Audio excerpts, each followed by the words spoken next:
Hello everyone, thank you for joining me today.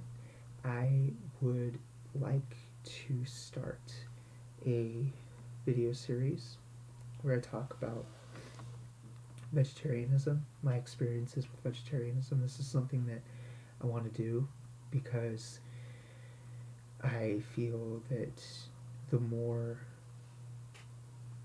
videos are out there by all kinds of people that discuss their experiences with vegetarianism and amongst other health related issues, I picked vegetarianism because it's something that I'm interested in and it's something that I'm doing now. I am now a vegetarian, and I feel that possibly people may benefit from watching this, just to know that there's other people out there who have had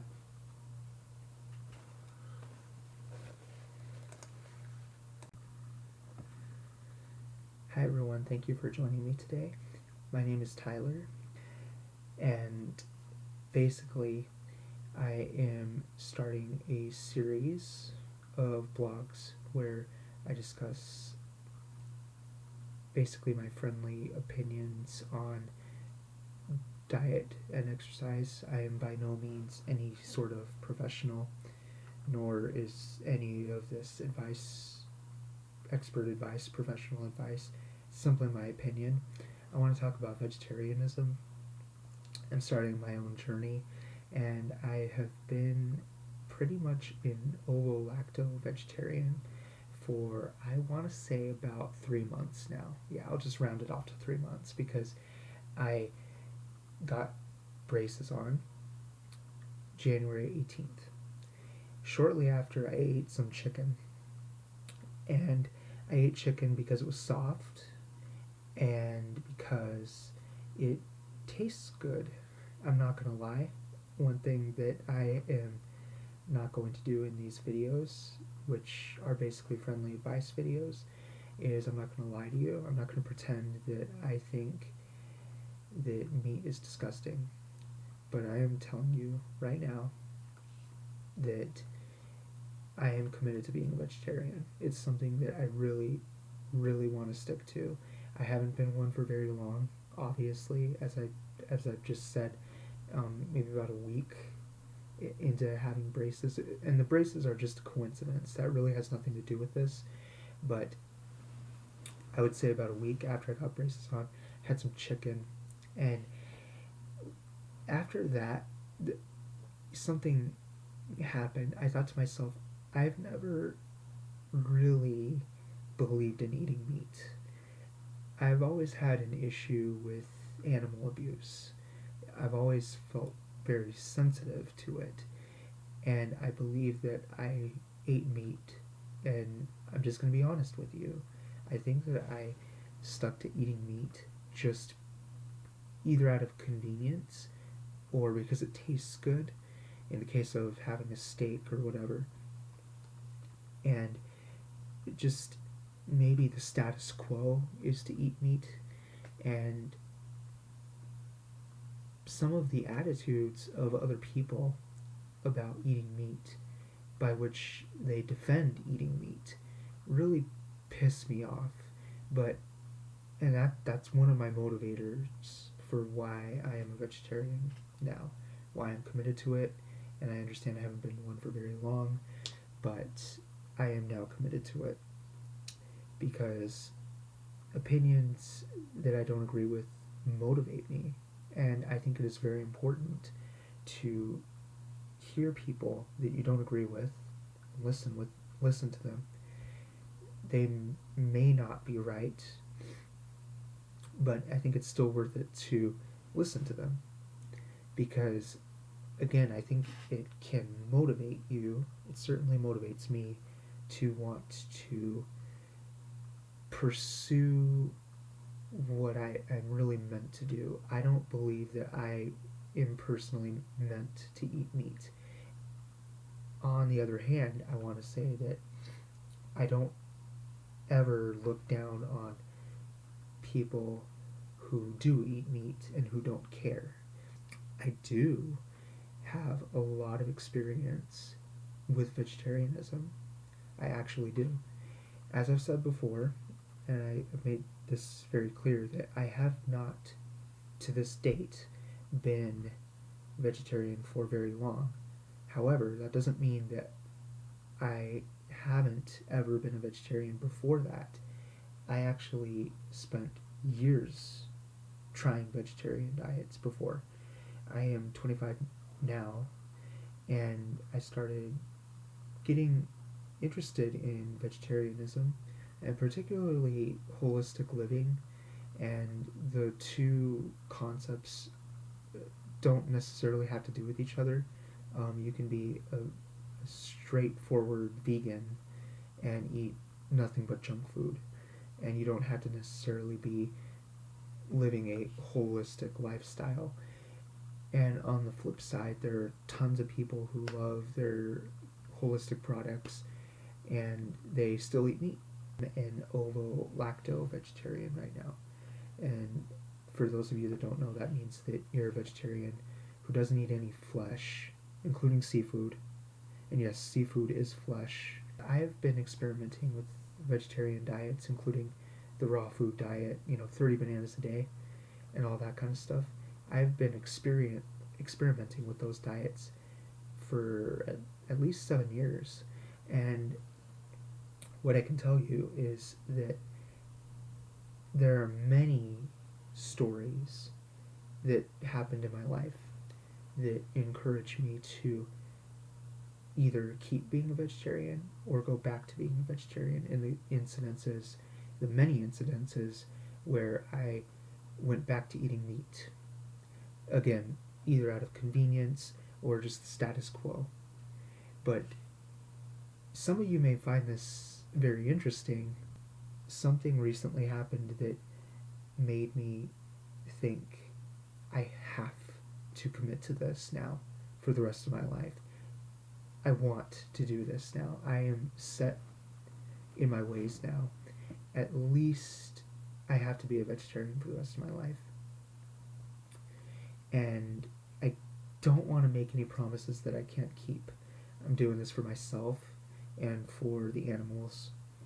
And make no mistake about it, the majority of why I'm doing this is for ethical reasons. I don't know if vegetarianism is healthier than eating meat, and I am doing it partially for health reasons, but I'm also doing it for ethical reasons and for thought about this diet that I tried a couple years ago, maybe 2.5 years ago. It was called the Cure Tooth Decay diet. Many people on YouTube have talked about this, have claimed that they have had great success with it, particularly their children who have had cavities. And with all due respect, I'm totally happy for you if you did that diet, and if your children did that diet, you put them on that diet and it helped them with their decay and everything. I'm totally happy for you if it worked. But I did that diet myself, and honestly, I just thought it was disgusting. And it's supposed to model the Weston A. Price diet, and there's controversy about this though, and a lot of people want to do this diet, but they're vegetarians.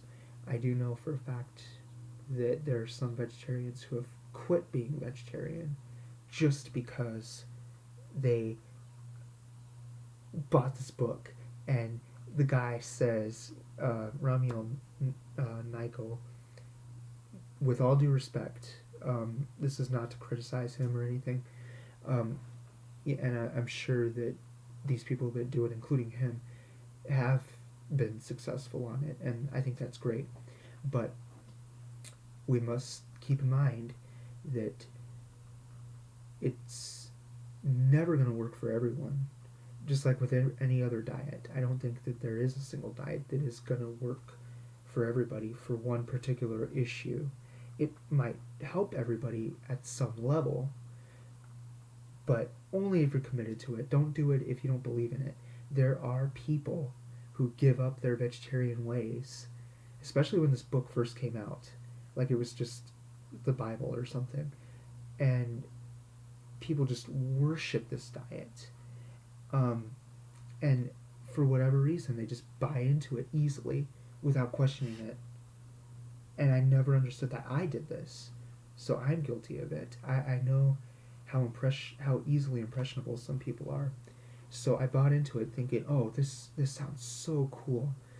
And I won't do that book review today, but maybe some other time. But basically, it's about literally curing your cavities, literally curing your tooth decay, hence the name of the book.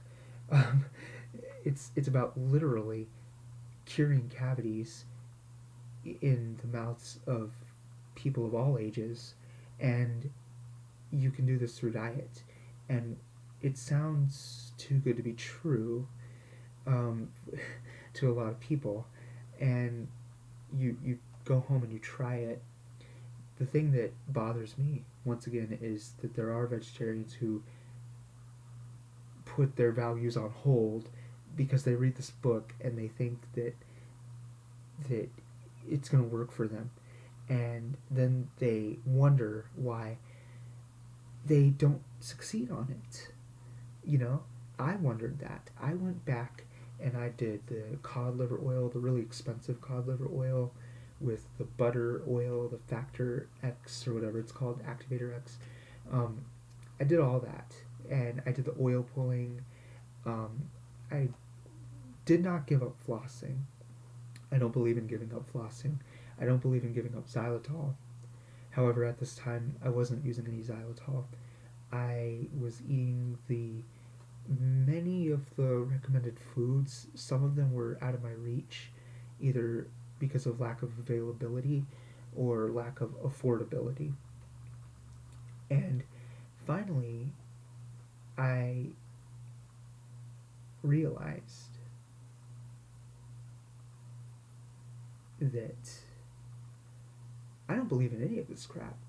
In fact, when I was doing the diet, I was doing the diet for at least 3 months, and I know some of you are going to be like, "Oh, that's not long enough. You're a wimp. You should have done it longer. No wonder it didn't work for you." I finally realized, and this is not anybody's fault but my own, because I'm the one who bought the book. I'm the one who read it. I'm the one who implemented the diet. It's my own fault, obviously, and I take responsibility for that. With all due respect to the author, I'm sure he's a good person, and I'm sure he means well, but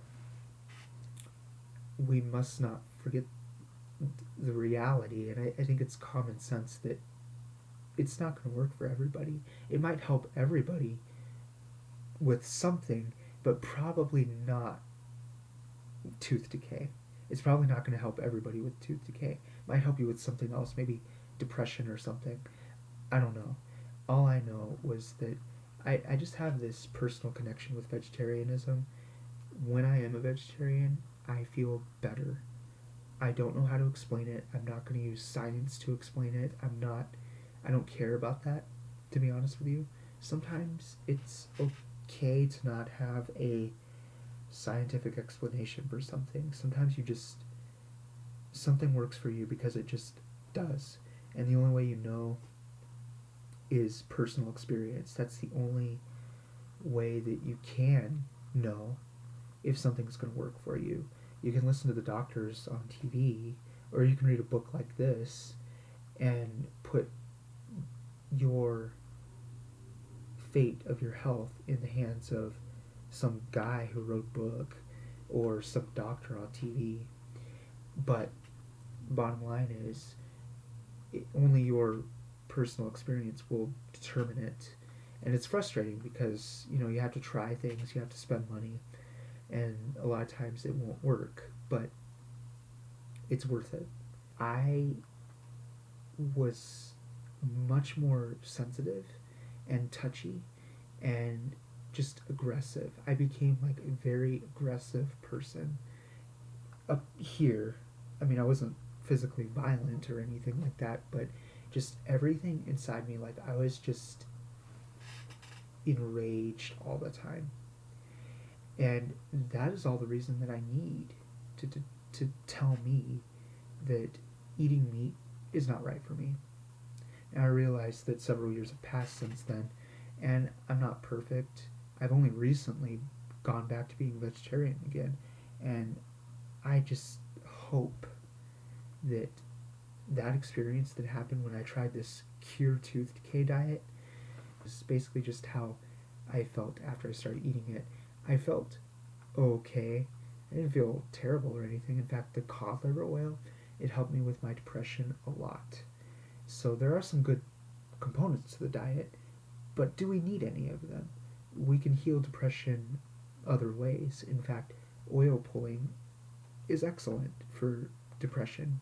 And the last straw was in one of his videos, Rami Nagel's videos, and with all due respect to him, I'm sure he's a fantastic person, so I'm not commenting on his character, but one of the things that he said in one of his videos, and I don't know why I didn't think about this years ago, but the thing that really set me off, he's talking about eating organ meats and all this stuff, and that sounds very relevant, that there's nothing too far-fetched about that. I understand why they recommend those foods, and they feel that since they're traditional foods that they should be the best defense against tooth decay, and also the idea is to cure tooth decay.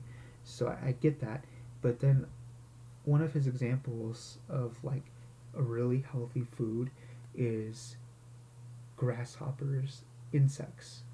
Just insects are like really great sources, and I have no doubt in my mind that they are good sources of protein, and I'm sure that insects do provide healthy things. But again, do we need to eat insects to get those things? Just because they're great sources of protein or whatever, why should we be eating them? But that was the last straw for me. As soon as he said that in his video, I realized just how much I disagreed with it. And it took that for me to realize that. And that was after I started doing his diet, that I watched his YouTube videos.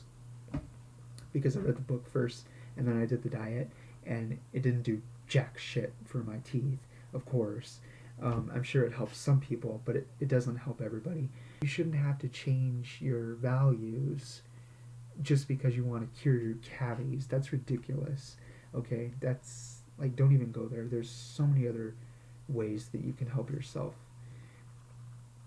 And like I said, the insect thing, I knew people eat insects. I already knew that insects were a good source of protein, but that was the straw that broke the camel's back for me. That just, the whole moral of the story is that I don't agree with eating that way. And, I expect you guys, if you do agree with eating that way, and if you feel healthy, then by all means do whatever makes you feel healthy. But I just, this is just a little food for thought for those of you that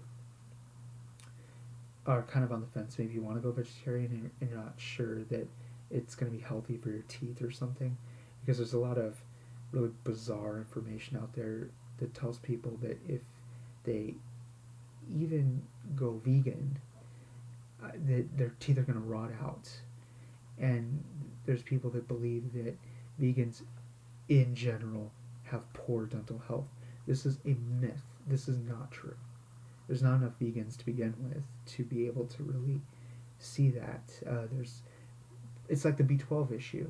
People saying that, oh, don't go vegan. You're gonna become B12 deficient if you do that. Well, there's a lot of people who are B12 deficient, and most of them are not even vegetarian. Anyway, that's it for this video. Hope you liked it, and if you did like it, please rate, and please leave a comment if you want to know more. And yeah, that's basically it, and I hope you all have a nice day. Thank you for watching. Goodbye.